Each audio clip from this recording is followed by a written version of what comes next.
Hello everyone, welcome to day 24 of my history class. और आज भी हम मॉडर्न इंडिया की हिस्ट्री को कंटिन्यू रखेंगे। तो आइए आज की क्लास को स्टार्ट करते हैं बिना टाइम वेस्ट किए। पहला question, eight which of the following places was the modern arsenal set up with French assistance in 1765? निम्न में से किस स्थान पर 1765 में फ्रांसीसियों की सहायता से आधुनिक शस्त्रागार की स्थापना की गई थी? ए सुंडा, बी डिंडीगुल, सी सेरा, डी बिडनूर। तो इसका करेक्ट आंसर है आपका ऑप्शन नंबर बी डिंडीगुल। इसको हैदर अली ने सेटअप किया था फ्रेंच असिस्टेंस के साथ। Next question, through which principle or device did Mahatma Gandhi strive to bridge economic inequalities? किस सिद्धांत या साधन के माध्यम से महात्मा गांधी आर्थिक असमानताओं की खाई को भरना चाहते थे? ए एबॉलिशन ऑफ मशीनरी का उन्मूलन, B establishment of village industries, ग्राम उद्योगों की स्थापना, C adoption of non violence, अहिंसा अपनाना, डी ट्रस्टीशिप थ्योरी, सरपरस्ती सिद्धांत। तो इसका करेक्ट आंसर है आपका option number D trusteeship theory. इसके अंदर ये कहा था गांधी जी ने कि जो भी वेल्दी लोग हैं, ये कुछ जो आम लोग हैं, उनके ये वेलफेयर का ध्यान रखेंगे। ये गांधी जी की थ्योरी थी, trusteeship theory. Next question, who was the founder of Kashi Vidyapith? Kashi Vidyapith के संस्थापक कौन थे? A Madan Mohan Malviya, B Shiv Prasad Gupt, C Bharatendu Harishchandra, D Swami Shraddhanand. तो इसका करेक्ट आंसर है आपका option number B Shiv Prasad Gupt. जो ये इन्होंने भगवान दास के साथ मिलके यह एस्टेब्लिश की थी यूनिवर्सिटी वाराणसी में 10 फरवरी 1921 को नॉन कॉपरेशन मूवमेंट के ड्यूरिंग, और इसको इनॉग्रेट किया था महात्मा गांधी ने। Next, which one of the following was the first English ship that came to India? Bharat आने वाला पहला अंग्रेजी जहाज कौन सा था? A Elizabeth, B Bengal, C Red Dragon, D Mayflower. तो इसका करेक्ट आंसर है आपका option number C Red Dragon. Next, who was nominated as the first president of the all India trade union congress? Akhil Bharatiya Mazdoor संघ कांग्रेस का पहला अध्यक्ष किसे नामित किया गया था? ए जेड अहमद, बी एम के गांधी, सी लाला लाजपत राय, या डी ऐसे डांगे। तो इसका करेक्ट आंसर है आपका option number C Lala Lajpat Rai. Next, who among the following was given the title Quaid e आजम? निम्न में से किसे कैद ए आजम की उपाधि प्रदान की गई थी? A Jawaharlal Nehru, B Sardar Vallabh Bhai Patel, C Mahatma Gandhi, D Mohammad Ali Jinnah. तो इसका करेक्ट आंसर है आपका option number D Mohammad Ali जिन्ना।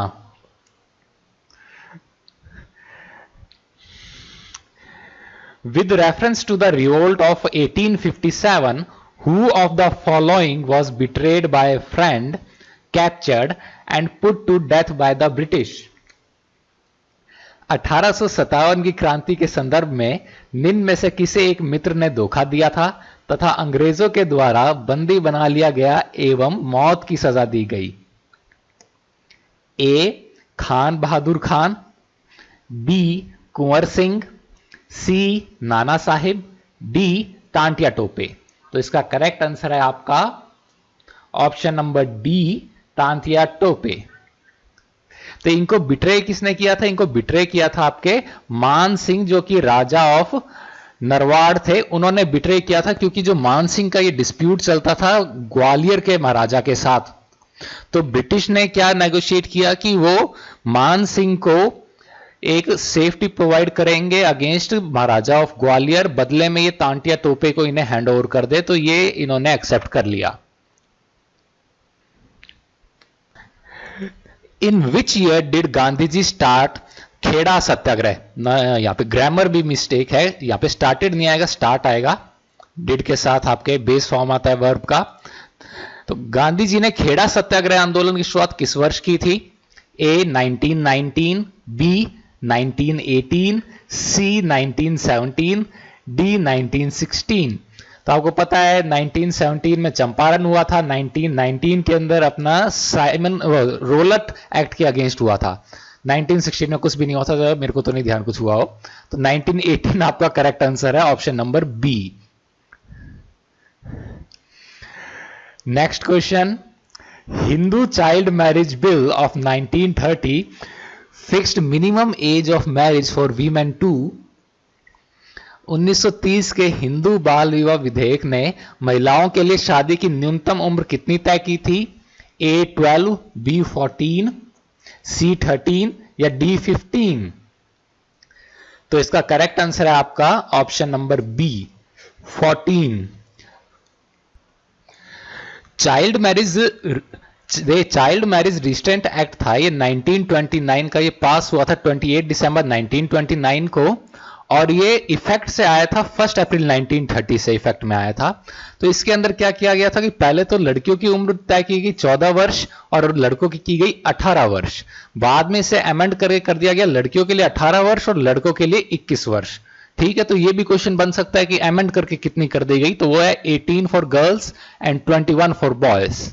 ओके सो, और इसको पॉपुलरली शारदा एक्ट भी कहते थे, after its sponsor Harbilas Sarda. ठीक है, ये भी आपको याद रखना कि शारदा एक्ट अगर आ जाए तो आप उसको गलत मत करिएगा, ये चाइल्ड मैरिज रिस्ट्रेंट एक्ट ही है 1929 का, it is also known as Sarda act. Okay, so let's move on to our next question. Which of the following Indians was one of the founders of Dartington Hall School in Japan? निम्न में से कौन सा भारतीय Japan में डार्टिंगटन hall school के संस्थापकों में से एक था? ए सुभाष चंद्र बोस, बी दादा भाई नौरोजी, सी स्वामी विवेकानंद, डी रविंद्रनाथ टैगोर। तो इसका करेक्ट आंसर है आपका option number D Rabindranath Tagore. जो ये डार्टिंगटन हॉल स्कूल था इसे फाउंड कब किया गया था? तो ईयर था आपका 1926, ये ईयर भी आ सकता है आपका। इसके अंदर प्रोग्रेसिव को एजुकेशनल बोर्डिंग लाइफ इसको ऑफर करते थे ये। ठीक है, को एजुकेशनल था, बोर्डिंग स्कूल था, और इसको जब स्टार्ट किया गया था तो इसके अंदर फॉर्मल क्लासरूम एक्टिविटी बहुत कम होती थी और ये लड़के एस्टेट एक्टिविटी से, बच्चे ना कि लड़के, बच्चे उससे सीखते थे। और इसके अंदर कोई पनिशमेंट नहीं था, कोई यूनिफॉर्म नहीं, कोई ये आपके ऑफिसर्स ट्रेनिंग कॉर्प्स नहीं, कोई सेक्सिस का सेग्रीगेशन नहीं, कोई कंपल्सरी गेम नहीं, कुछ कंपल्शन नहीं, कुछ कंपटीशन नहीं, कुछ जिंगोइज्म नहीं। It was an ideal school in the beginning. Okay, चलिए फिर next question. Who amongst the following Englishman was a fellow of Gandhi ji in South Africa? निम्न में से कौन सा अंग्रेज दक्षिण अफ्रीका में गांधी जी का साथी था? A Peterson, B Polak, C Charles Freer Andrews या डी नन ऑफ दीज?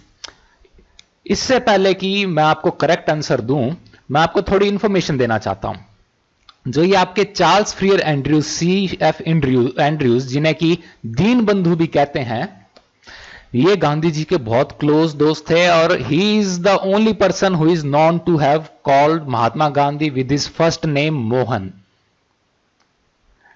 सो इतने क्लोज फ्रेंड्स थे ये गांधी जी और सी एफ एंड्रयूज। एनीवे, इस क्वेश्चन का करेक्ट आंसर है आपका ऑप्शन बी हेनरी पॉलक। ये हेनरी पॉलक ये इंग्लिश बॉर्न ज्यू थे और गांधी जी के जो आइडियाज ये लगभग शेयर करते थे और इनके बहुत क्लोज इनके एड थे। और इनकी वाइफ मिली पॉलक ये भी गांधी जी की one of the earliest western female associates थी साउथ अफ्रीका के अंदर। Next, federal form of government at the centre was introduced in India under. केंद्र में सरकार के संघीय रूप की शुरुआत भारत में किसके अंतर्गत की गई थी? A government of India act 1919, B Indian councils act of 1909, C government of India act 1935 या D Indian independence act of 1947? तो इसका करेक्ट आंसर है आपका option number C, government of India act of 1935। तो ये जो गवर्नमेंट ऑफ इंडिया एक्ट था 1935, इसका एम था कि इंडिया को एज एस्टेब्लिश करे as a federation of states. Currently India क्या है? Currently India is a union of states, but इस एक्ट का एम था to establish India as a federation of states. Okay, तो इसने एम्फेसाइज किया डिवीजन ऑफ पावर्स हो, इंडिपेंडेंट एंड एपॉलिटिकल गवर्नर्स और गवर्नर जनरल्स हो, और प्रोविंशियल ऑटोनॉमी इसने पहली बार इंट्रोड्यूस की इंडिया के अंदर। Next, the second round table conference was held in. दूसरा गोलमेज सम्मेलन कब हुआ? ए 1932, बी 1930, सी 1931 या डी 1935? तो आपको राउंड टेबल कॉन्फ्रेंस का तो याद हो ही गया होगा। सेकंड राउंड का table conference was held in 1931 and this is the only round table conference which was attended by Mahatma Gandhi. Next, vernacular press act was passed during the time of. देशी भाषा समाचार पत्र अधिनियम को किसके काल में पारित किया गया था? A lord Lytton, B lord Curzon, C lord Ripon या डी लॉर्ड हार्डिंज फर्स्ट? तो इसका करेक्ट आंसर है आपका ए लॉर्ड लिटन। और ये जो लॉर्ड रिपन है, इन्होंने इसको हटा दिया था वर्नाकुलर प्रेस एक्ट को, ये भी आपको याद रखना है। और ये 1878 के अंदर पास किया गया था, ईयर भी आपको याद रखना है। और इसके अंदर क्या था कि प्रॉब्लम क्या थी कि ये जो न्यूज़पेपर्स थे ब्रिटिश गवर्नमेंट के लिए जो क्रिटिकल हो रहे थे, उनको शांत करने के लिए किया गया था।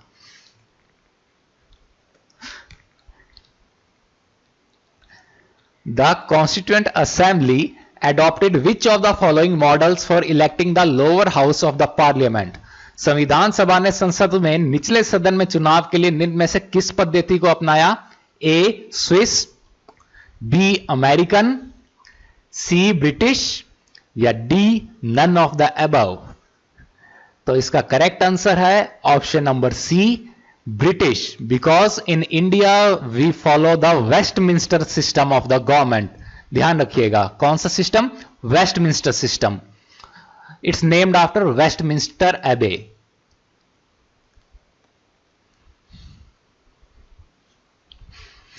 द हीरो ऑफ काकोरी डकैती केस वॉज। काकोरी डकैती के नायक कौन थे?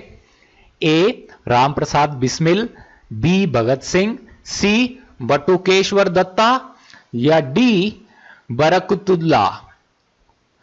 So the correct answer is option number A, Ram Prasad Bismil. तो जो एक काकोरी कॉन्स्पिरेसी या काकोरी ट्रेन रॉबरी जो थी, ये अपने हुई थी 9 अगस्त 1925। ध्यान कीजिए, ये क्वेश्चन मैंने करवाया भी था in one of my previous videos. It was a question that which another event took place on 9 August other than quit India movement? तो इसका क्वेश्चन का आंसर था काकोरी रेल कॉन्स्पिरेसी की। ठीक है, तो आपको याद होना चाहिए, ये डिटेल के अंदर मैंने आपको बताया था, तो याद हो गया होगा मेरे ख्याल से। तो 9 अगस्त 1925 को ये काकोरी रेल डकैती जो हुई थी, किसने की थी? It was done by Hindustan Republican association HRA, जिसको कि बाद में रीनेम करके है HRSA कर दिया गया था। तो ये रॉबरी किसने ये कंसीव की थी, किसने प्लानिंग प्लॉटिंग की थी ये राम प्रसाद बिस्मिल एंड अशफाकुल्ला खान। ठीक है, HSRA कर दिया था, not HRSA, sorry, Hindustan socialist Republican association. Okay, next question. After the revolt of 1857 the British recruited Indian soldiers mostly from the.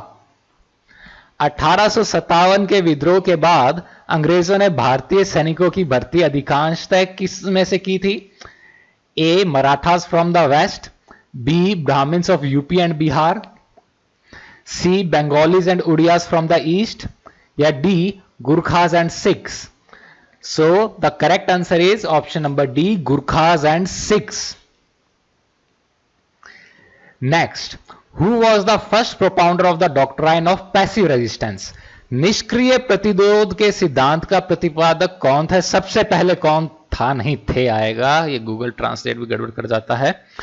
So correct answer देखें, ऑप्शंस देखें। Option number first Bal Gangadhar Tilak, B Aurobindo Ghosh, C Lala Lajpat Rai, या D Gopal Krishna Gokhale? So the correct answer is option number B Aurobindo Ghosh. ये passive resistance इन्होंने propound की थी through a series of articles जो इनके थे उसके थ्रू।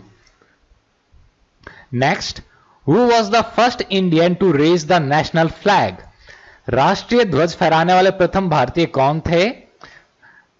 वैसे थे नहीं, थी, शी वॉज अ फीमेल, और ये लेडी एनी बेसेंट नहीं है, ये है आपकी मैडम बीकाजी कामा।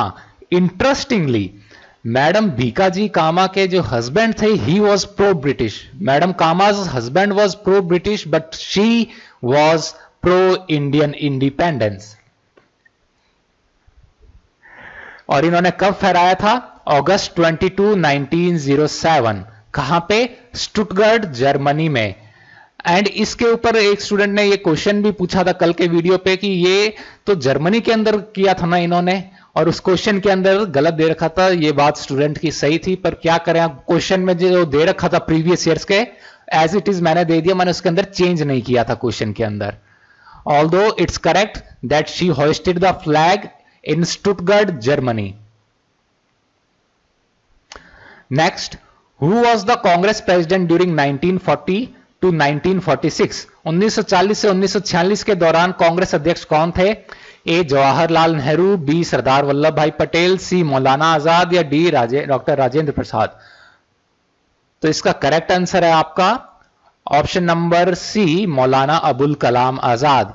प्रॉब्लम ये थी बीच के अंदर वो आपका स्टार्ट हो गया था, world war second was started and then quit India movement के लिए these leaders were gelled. Maulana Azad और पंडित जवाहरलाल नेहरू तो एक ही साथ ही थे अहमदनगर प्रिजन में। तो अहमदनगर प्रिजन में आपको ध्यान होगा Pandit Jawaharlal Nehru wrote the discovery of India and Maulana Azad helped a lot in writing that book. तो इसका करेक्ट आंसर है Maulana Abul Kalam Azad. Next, who did not belong to what was popularly known as the Bombay triumvirate? निम्नलिखित में से कौन उस समूह में शामिल नहीं था जिसका लोकप्रिय नाम बॉम्बे तिगड़ी था? A Badruddin Tyabji, B K T Telang, C Bal Gangadhar Tilak, या D Firoz Shah Mehta? So the correct answer is option number C Bal Gangadhar तिलक। तो बाकी जो ये तीन थे इन्होंने बॉम्बे प्रेसिडेंसी के अंदर ये जो थे ये 1885 ये बॉम्बे प्रेसिडेंसी एसोसिएशन स्टार्ट किया था। ठीक है, ये तीनों के तीनों जो वेटरन्स थे 1885 में बॉम्बे प्रेसिडेंसी एसोसिएशन स्टार्ट किया था। किन किन ने? Badruddin Tyabji, Feroz Shah Mehta and K T Telang. Next question, who was the advocate at the famous INA trials? प्रसिद्ध INA मुकदमों के वकील कौन थे? A Bhulabhai Desai, B Aruna Asaf Ali, C Subhash Chandra Bose, या डी सी राजगोपालाचारी? इसका करेक्ट आंसर है आपका भूलाभाई देसाई। वैसे 17 लॉयर्स की टीम थी जिसमें से भूलाभाई देसाई एक लॉयर थे। ये was one of the 17 lawyers जिन्हें डिफेंड करने गए थे INA ट्रायल्स के अंदर। इस टीम के अंदर आपको इंटरेस्टिंगली बता दूं पंडित जवाहरलाल नेहरू भी थे। ही ऑल्सो डिफेंडेड कि जिनका ये INA का जो ट्रायल हो रहा था उनका डिफेंड करने पहुंचे थे because he was at very good terms with Subhash Chandra Bose. Interestingly आपको एक चीज बताऊं, सुभाष चंद्र बोस की जो अपने थी इंडियन नेशनल आर्मी, इसकी 4 जो टुकड़ियां थी उनके नाम क्या क्या थे? उनके नाम थे आपको वो मैं बताऊं, बोस खुद के नाम पे सुभाष चंद्र बोस के, गांधी महात्मा गांधी के नाम पे, नेहरू पंडित नेहरू के नाम पे, एंड आजाद मौलाना आजाद के नाम से, क्योंकि ये तो 3 तिगड़ी थी, बहुत इनकी अच्छी दोस्ती थी। और गांधी जी की ये सारे इज्जत करते थे, ये तो सबके गुरु थे ही। तो ये इनके चार टोलियों के जो नाम थे, चार टुकड़ियों के, ठीक है। तो पंडित नेहरू भी थे, और जहां तक मुझे ध्यान आ रहा है आसफ अली भी थे। इस ऑप्शन से कंफ्यूज मत होइएगा, ये उनकी वाइफ है अरुणा आसफ अली जो लॉयर थे उनकी। ओके। और ये ट्रायल किन किन का हो रहा था? शहनवाज खान, प्रेम कुमार सहगल और गुरबख्श सिंह ढिल्लों, ठीक है। Which constitutional act granted women the right to vote? महिलाओं को मतदान का अधिकार किस संवैधानिक अधिनियम ने दिया था? ये एक्ट ऑफ 1909, ऑफ 1919, ऑफ 1929 और of 1935। So the correct answer is act of 1935। Interestingly, Britain में women got voting rights in 1918 only. In Britain women got voting rights in 1918, but ये रेस्ट्रिक्टेड फ्रेंचाइजी थी, वीमेन के ऊपर काफी conditions थी, ये universal franchise नहीं मिली थी, यूनिवर्सल सफरेज नहीं था वीमेन को।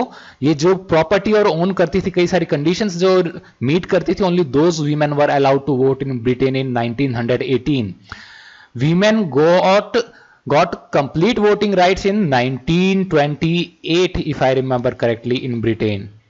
और आप देखिए 1925 के अंदर तो गांधी जी ने आपने इंडिया के अंदर सरोजनी नायडू को इंडियन नेशनल कांग्रेस का प्रेसिडेंट ही बनवा दिया था। So we were so progressive at that time. So जो गवर्नमेंट ऑफ इंडिया एक्ट था, इसने जो एक्सटेंड करके वोटिंग राइट्स दिए अराउंड 6 मिलियन वीमेन को। और 1937 के अंदर जो इलेक्शंस हुए उनमें से 10 women were elected from general constituencies, 41 women were elected from reserved constituencies and 5 were nominated to provincial legislative councils. Arrange the following events in order of their chronology. निम्न घटनाओं को उनके कालक्रम के अनुसार व्यवस्थित करें। First, August offer, second, Poona pact, third round table conference. तो अपने देखें, सबसे पहले अपना आया था पूना पैक्ट, हुआ था आपका सितंबर 1932। इसके बाद आपका हुआ था third round table conference, it happen ये नवंबर और दिसंबर 1932। एंड देन फर्स्ट आपका हुआ था अगस्त ऑफर 1940 के अंदर। तो 231 is the option number B. 231 आपने कहां और देखा है, जरा सोचिए। 231 आपको प्रोनाउंस के अंदर देखने को मिलेगा। When you are addressing someone, आप प्रोनाउंस किस ऑर्डर में यूज लेते हैं इन नॉर्मल सेंटेंसेस? 231, रिमेंबर। चलिए next. The left wing within the Congress included. Congress के भीतर वाम शाखा में कौन कौन शामिल थे? A, Subhash Chandra Bose and Jawaharlal Nehru, B, Vallabh Bhai Patel and doctor Rajendra Prasad, C Rajagopalachari and Jamnalal Bajaj, या D, none of the above. अब मैंने आपको बताया था वल्लभ भाई पटेल, डॉक्टर राजेंद्र प्रसाद, राजा जी, जमनालाल बजाज, इन सब ने रिजाइन कर दिया था जब सुभाष चंद्र बोस ने 1939 के अंदर त्रिपुरी सेशन विंग का री इलेक्शन हुआ था। किन्होंने रिजाइन नहीं किया था? पंडित जवाहरलाल नेहरू ने रिजाइन नहीं किया था, because they both belong to the left wing within the Congress. Next, who among the following was the first president of Harijan Sevak Sangh इन 1932? निम्नलिखित में से कौन 1932 में हरिजन सेवक संघ के पहले अध्यक्ष थे? A, Mahatma Gandhi, B, Jyotiba Phule, C, G D. Birla, D, B R. Ambedkar. तो इसका करेक्ट आंसर आपका महात्मा गांधी नहीं है। महात्मा गांधी ने फाउंड किया था हरिजन सेवक संघ इन 1932, but it's first president was Ghanshyam Das Birla. And इनके फर्स्ट सेक्रेटरी कौन थे? अमृतलाल ठक्कर। और इसका इनिशियल नेम क्या था? All India anti untouchability league. Surendranath Banerjee and Anand Mohan Bose founded which in Bengal in 1876। Surendranath Banerjee और आनंद मोहन बोस ने बंगाल के अंदर ये 1876 में किस चीज की स्थापना की थी? A Bengal association, B Indian association, C Tathagata association या डी ओरिएंटल एसोसिएशन। तो इसका करेक्ट आंसर है आपका option number B Indian association.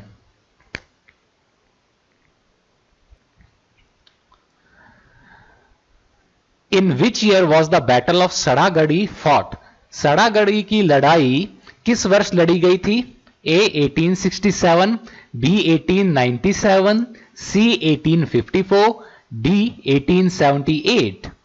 तो इसका करेक्ट आंसर है आपका ऑप्शन नंबर बी 1897।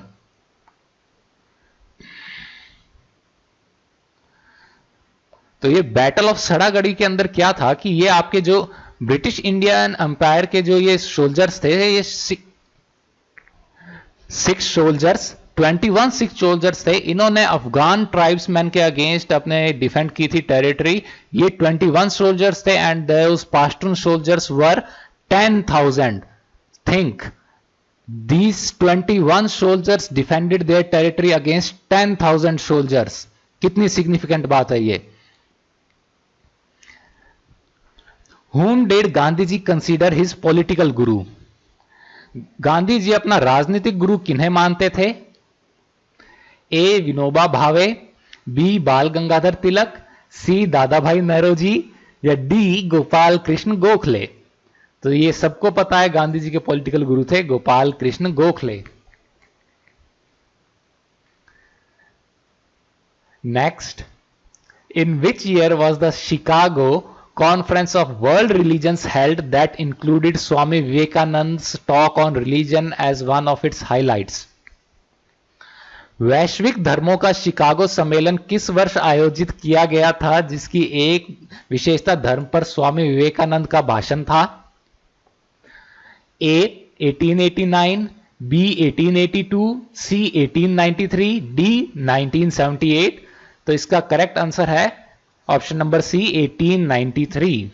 तो मेरे लिए याद करना आसान है क्योंकि मेरे जन्म से 100 साल पहले हुई थी exact, so it's easy for me to remember. आप भी ऐसे याद कर लीजिए, आपके सर के जन्म से 100 साल पहले हुआ था, ठीक है। तो ये स्वामी विवेकानंद ने स्पीच दी थी, यहाँ पे इन्होंने रिलीजियस टॉलरेंस की बात की और ये फेनेटिसिज्म है इसको खत्म करने की बात की। ये स्पीच काफी पॉपुलर है स्वामी विवेकानंद की, ठीक है। Next, Who among the following were popularly known as red shirts? निम्न में से किन लोगों का लोकप्रिय नाम लाल कमीज था? A Congress socialists, B Congress right wingers, C members of Azad Hind Fauj या डी खुदाई Khidmatgars.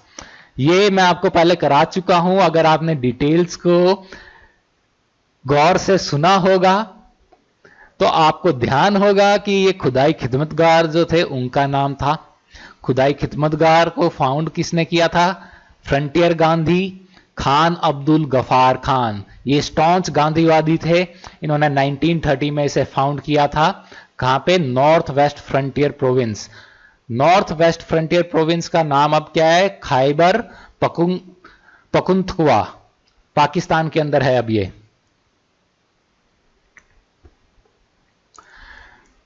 In which of the following places was the ryotwari settlement introduced? निम्न में से किस स्थान पर रियोतवाड़ी बंदोबस्त शुरू की गई थी? A Uttar Pradesh and Punjab, B north west provinces and Punjab, C Madras and Bombay, D Bengal and Bihar. So the correct answer is option number C Madras and Bombay. तो रियोतवाड़ी सिस्टम किसने स्टार्ट किया था? ये किया था आपके थॉमस मुनरो ने, ठीक है। इन्हें 1820 के अंदर आपका गवर्नर ऑफ मद्रास अपॉइंट कर दिया गया था। ये अब इन्होंने ये लाए किसके आइडिया से थे? तो वो लाए थे आपके इनके जो एडमिनिस्ट्रेटर थे कैप्टन अलेक्जेंडर रीड, जो कि ब्रह महल जो है, बड़ा महल जो डिस्ट्रिक्ट है उसके एडमिनिस्ट्रेटर थे। तो उनके आइडिया से ये लेकर आए थे रियोतवाड़ी सिस्टम। कौन? Sir Thomas Munro in 1820। Next, who was at the forefront of support for age of consent act 1891? सहमति की उम्र अधिनियम 1891 के समर्थन में सबसे आगे कौन खड़े थे? था नहीं थे आएगा। ए केशव चंद्र सेन, बी एम मालाबाड़ी, सी बाल गंगाधर तिलक या डी स्वामी विवेकानंद। तो इसका करेक्ट आंसर है आपका ऑप्शन बी एम मालाबाड़ी। तो ये जो बी एम मालाबाड़ी ये कौन थे? इंडियन पोएट, पब्लिसिस्ट, ऑथर और सोशल रिफॉर्मर थे और ये एडवोकेट करते थे मोस्टली वीमेन राइट्स एंड इनकी एक्टिविटीज चाइल्ड मैरिजेस के अगेंस्ट काफी पॉपुलर हैं।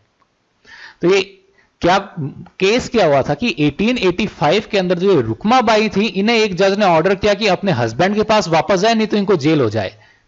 तो ये केस जो था, ये मालाबाड़ी जो थे, इनके एडिटोरियल्स ने काफी हाईलाइट किया और ये हाईलाइट करने के बाद इसे प्राइम फोकस में आया, जिसके बाद फिर क्रिमिनल लॉ अमेंडमेंट एक्ट 1885 पास हुआ और एज ऑफ कंसेंट एक्ट 1891 पास हुआ। और ये रुकमाबाई कौन थी? रुकमाबाई ये one of the earliest Indian physician और एक स्टॉन्च फेमिनिस्ट थी। ठीक है, ये जो थी फर्स्ट प्रैक्टिसिंग वीमेन जो थी, one of the first practising women doctors in colonial India थी रुकमाबाई। देखिए बाद में ये इन्होंने कितनी प्रोग्रेस की। Next, Swami Dayanand Saraswati established the first Arya Samaj in 1875 at. Swami Dayanand Saraswati ने 1875 में प्रथम आर्य समाज की स्थापना कहां पे की थी? ए बॉम्बे, बी लाहौर, सी नागपुर, डी अहमदनगर। तो इसका करेक्ट आंसर है आपका ऑप्शन नंबर ए बॉम्बे। ये आर्य समाज क्या है कि monotheistic Indian Hindu reform movement था। अपना हिंदुइज्म आपको ध्यान है, इट्स अ पॉलीथीस्टिक रिलीजन, अपने यहां पे बहुत सारे देवी देवता होते हैं, लेकिन आर्य समाज एक ही भगवान में मानने वाला था और यह मानता था कि जो वेद हैं यही सुप्रीम अथॉरिटी हैं। इनको फाउंड किया था इस मूवमेंट को स्वामी दयानंद सरस्वती ने 1875 में। और ये आइडल वर्शिप को नहीं मानते हैं आर्य समाज के मेंबर्स, और ये पहला ऐसा हिंदू जो ऑर्गेनाइजेशन था जिसने ये हिंदुइज्म में एक कन्वर्जन स्टार्ट किया था कि आप हिंदू बन जाइए, आइए। In which year were the 5 districts and the tribal areas were taken away from Punjab to create the Northwest Frontier Province? किस वर्ष पंजाब के 5 जिलों तथा आदिवासी क्षेत्रों को लेकर उत्तर पश्चिम सीमांत प्रांत का निर्माण किया गया था? ए 1901, बी 1911, सी 1935, डी 1904। तो इसका करेक्ट आंसर है 1901। ये नॉर्थ वेस्ट ये फ्रंटियर प्रोविंस था, ये नाम इसका 2010 तक रहा। 2010 के अंदर ये क्या पाकिस्तान के अंदर अपना अमेंडमेंट आया, 18th अमेंडमेंट, जिसको कि साइन किया था उस टाइम के प्रेसिडेंट आसिफ अली जरदारी।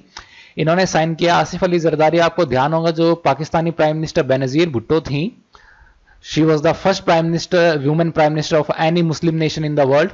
तो उनके ये हस्बैंड थे। She was later on assassinated, सबको पता है बेनजीर भुट्टो। तो ये जो था 2010 में इसको रीनेम कर दिया गया, नॉर्थ वेस्ट फ्रंटियर प्रोविंस के पार्टीशन के बाद पाकिस्तान में चला गया था। Anyway, next question, who created Madras presidency as it existed till Indian independence?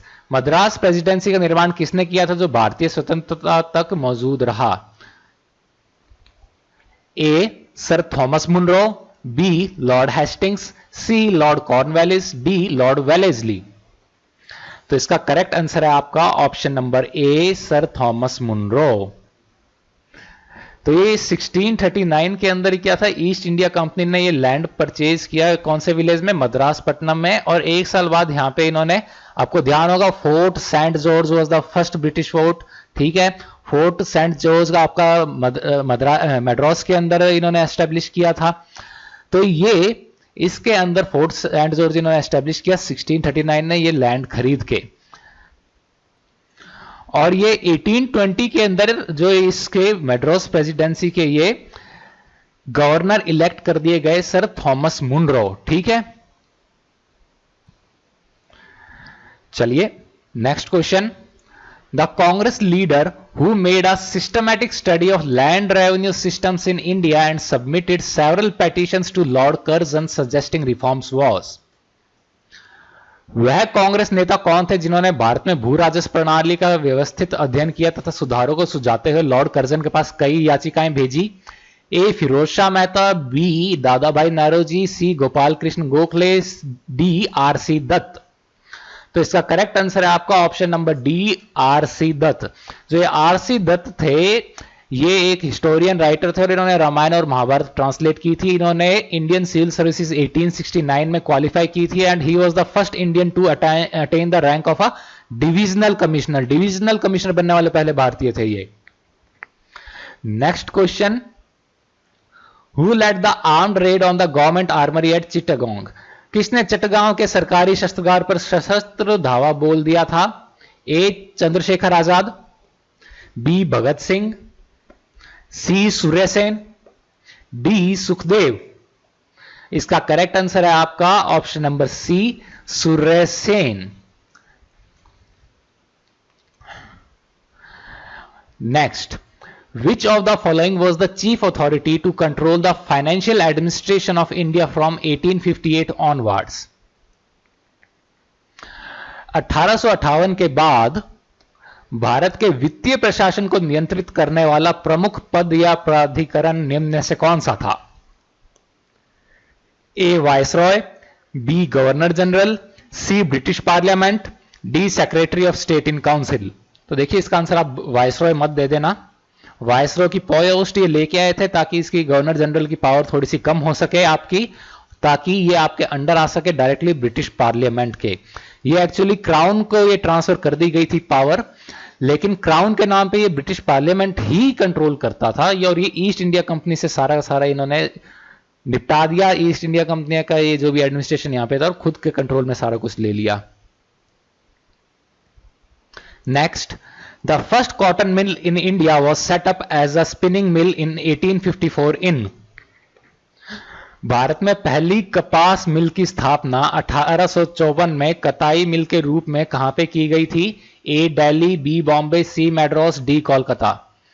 तो इसका करेक्ट आंसर है आपका ऑप्शन नंबर बी, बॉम्बे। तो ये जो स्पिनिंग मिल, ये जो Bombay spinning and weaving company थी, ये फर्स्ट कॉटन मिल थी जिसे बॉम्बे में एस्टेब्लिश किया था 1854 में। किन्होंने एस्टेब्लिश किया था? कौसाजी नानाभॉय दावर, ठीक है। और कंपनी को ये डिजाइन किया गया था सर विलियम फेयरबैम के द्वारा। Next, what was the privy purse in the context of the history of modern India? आधुनिक भारत के संदर्भ में प्रिवी पर्स या राज भत्ता क्या था? ए A gift by an erstwhile prince of India to the government of India। Bharat के भूतपूर्व राजकुमार के द्वारा भारत सरकार को दिए जाने वाला एक उपहार। B a purse given privately by one organization to other। एक संगठन से दूसरे संगठन को निजी तौर पर दिया जाने वाला भत्ता। सी a grant given by the government of India to the erstwhile princes of India। Bharat के भूतपूर्व राजकुमारों को भारत सरकार के द्वारा दिया जाने वाला अनुदान। या डी नन ऑफ दीज। तो इसका करेक्ट आंसर है आपका option number C, a grant given by the government of India to the erstwhile princes of India. जो प्रिवी पर्स था ये किस लिए दिया जाता था कि जो भी ये प्रिंसली स्टेट से जो इनके जो रूलर्स थे इनकी फिर सारी प्रिविलेज जो चली गई थी तो उसके बदले में फिर ये प्रिवी पर्स देने लग गए थे। लेकिन ये प्रिवी पर्स एबॉलिश कर दिया गया था बाय 26th अमेंडमेंट। कौन से ईयर में? 1971 में 26th अमेंडमेंट आया था। 1971 में 26th अमेंडमेंट इसके द्वारा एबॉलिश कर दिया गया था। ये इंपॉर्टेंट क्वेश्चन बनता है कि प्राइवी पर्स कौन से अमेंडमेंट से एबॉलिश किया गया था? 26th अमेंडमेंट से कौन से ईयर में आया था? 1971 में। कौन लेके आया था? मिसेस इंदिरा गांधी, ठीक है। Next, in which region did Birsa Munda operate against the British? Birsa Munda ने अंग्रेजों के खिलाफ किस क्षेत्र में कार्य किया था? ए पंजाब, बी छोटा नागपुर, सी तराई या डी मणिपुर। तो इसका करेक्ट आंसर है आपका ऑप्शन नंबर बी, छोटा Nagpur. Next, in 1928, a Congress Women's Volunteer Corps raised by Subhash Chandra Bose marched on the streets of Calcutta in full uniform. Who was the leader? 1928 में सुभाष चंद्र बोस के द्वारा गठित कांग्रेस महिला स्वयंसेवक वाहिनी ने कलकत्ता की सड़कों पर पूर्ण परिधान में मार्च निकाला। इनकी नेता कौन थी? ए सरोजनी नायडू, बी सुनीति घोष, सी लक्ष्मीबाई, डी लतिका घोष। तो इसका करेक्ट आंसर है आपका लतिका घोष। ये इनकी जो अपने औरोबिंदो घोष जो थे उनकी ये इनकी ये नीस थी। तो इन्होंने ये अपने लीड की अराउंड 300 वीमेन, ये कई सारे कॉलेजेस और एकेडमिक डिपार्टमेंट से, और प्रोटेस्ट का ये पार्ट बने बंगाल वॉलंटियर्स का। ये 1928 सेशन इंडियन नेशनल कांग्रेस का जो हुआ था कलकत्ता में, जिसके प्रेसिडेंट थे मोतीलाल नेहरू। 1928 के कांग्रेस के सेशन के प्रेसिडेंट कौन थे? मोतीलाल नेहरू। ये इंपॉर्टेंट है, आपको याद रखना है, Motilal Nehru 1928। Okay, 1929 Pandit Jawaharlal Nehru. Next question, Gandhi ji oppose the communal award because he thought this would bring. Gandhi ji ने सांप्रदायिक पुरस्कार का विरोध किया क्योंकि इससे ए कम्युनल डिसयूनिटी, सांप्रदायिक फूट पड़ती, B division in the Hindu society, Hindu समाज का विभाजन होता, C economic miseries in India, Bharat की आर्थिक दुर्गति होती, या डी डिस्ट्रक्शन टू हैंडीक्राफ्ट्स, हस्तशिल्प का विनाश होता। तो इसका करेक्ट आंसर है आपका option number B, division in the Hindu society. और ये सही बात भी है, उस टाइम आपके ये अपर कास्ट और lower caste, so called lower caste, इनके बीच के अंदर आपके ये झगड़ा हो जाता बहुत बुरा, डिप्रेस्ड क्लासेस और अपर कास्ट के बीच में। और जहां गांधी जी कोशिश कर रहे थे हिंदू मुस्लिम यूनिटी क्रिएट करने की, वहां हिंदू हिंदू आपस में लड़ पड़ते और फिर आपको आजादी कभी नहीं मिल पाती।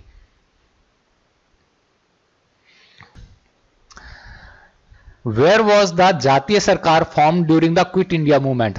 भारत छोड़ो आंदोलन के दौरान जातीय सरकार का गठन किस स्थान पर किया गया था? ए सतारा, बी नागपुर, सी तमलुक, या डी बलिया। तो इसका करेक्ट आंसर है ऑप्शन नंबर सी, तमलुक। ये तमलुक वेस्ट बंगाल के अंदर एस्टेब्लिश की गई थी और इसके चीफ प्रोटेगोनिस्ट कौन थे? सतीश चंद्र समंथा, बी दूसरा सुशील कुमार, फिर अजय मुखर्जी, और डी मटंगिनी हजारा। ठीक है, और इस गवर्नमेंट का खुद का अपना एक न्यूज़पेपर भी था जिसका नाम था बिप्लबी। ठीक है, ये चीज आपको याद रखनी है कि ये जातीय सरकार जो थी, इसका न्यूज़पेपर का नाम क्या था? बिप्लबी। Who among the following designed the famous structure the Gateway of India? निम्न में से किसने गेटवे ऑफ इंडिया की प्रसिद्ध संरचना को डिजाइन किया था? A Edward Lutyens, B James Miller, C George Wittet, या डी अलेक्जेंडर थॉम्सन। तो इसका करेक्ट आंसर है आपका option number C, George Wittet. तो ये जो जॉर्ज विटेट जो कि स्कॉटिश आर्किटेक्ट थे, इन्होंने डिजाइन किया था और इसको कंस्ट्रक्शन वर्क कैरी आउट किया था कौन सी कंपनी ने? गैमन इंडिया लिमिटेड ने। Okay, next question, who among the following first translated the Bhagavad Gita into English? निम्न में से किसने पहली बार भगवत गीता का अंग्रेजी में अनुवाद किया था? A George Yule, B Vincent Arthur Smith, C Max Muller, या डी चार्ल्स विल्किंस। तो इसका करेक्ट आंसर है आपका option number D, Charles Wilkins.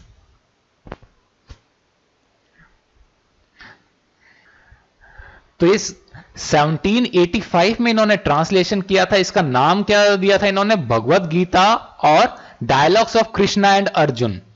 और ये ब्रिटिश ईस्ट इंडिया कंपनी के द्वारा ये पब्लिश की गई थी। और इसके अंदर फॉरवर्ड जो लिखा था ये लॉर्ड वॉरेन हेस्टिंग्स ने लिखा था, तो जो उस टाइम गवर्नर जनरल थे इंडिया के। Who was the leader of young Bengal movement? युवा बंगाल आंदोलन के नेता कौन थे? A Raja Ram Mohan Roy, B Debendranath Tagore, C Henry Vivian Derozio, या डी डेविड हेयर। तो इसका करेक्ट आंसर है आपका option number C, Henry Vivian Derozio. Next, sepoy mutiny of 1857 failed due to the. 1857 का सिपाही विद्रोह किसके कारण असफल हो गया था? A lack of effective organisation, प्रभावी संगठन का अभाव, B lack of unity of purpose, उद्देश्य की एकता का अभाव, C lack of unified system of leadership, नेतृत्व की एकीकृत प्रणाली का अभाव, या D all of the above, उपरोक्त सभी। तो इसका करेक्ट आंसर आपका option number D, all of the above. The potato crop was introduced in India by the. भारत में आलू की फसल को लेकर कौन आया था? A British, B Dutch, C Portuguese, या डी फ्रेंच? तो इसका करेक्ट आंसर है आपका option number C, Portuguese. Portuguese ने इंट्रोड्यूस किया था पोटैटोज, जिसे ये कहते थे बटाटा। ठीक है, इंडिया में अर्ली 17th सेंचुरी के अंदर, ठीक है, ये अलोंग द वेस्टर्न कोस्ट इन्होंने सारा ये इसका कल्टीवेशन किया था। फिर बाद में ब्रिटिश ट्रेडर्स ने इसे बंगाल के अंदर इंट्रोड्यूस किया as a root crop called aloo. लेकिन अपने पता है रूट क्रॉप नहीं है, it is a modified stem, right. तो चलिए, इसके साथ ही आज की क्लास हमारी खत्म होती है। आई होप आपको मजा आया होगा। Thank you.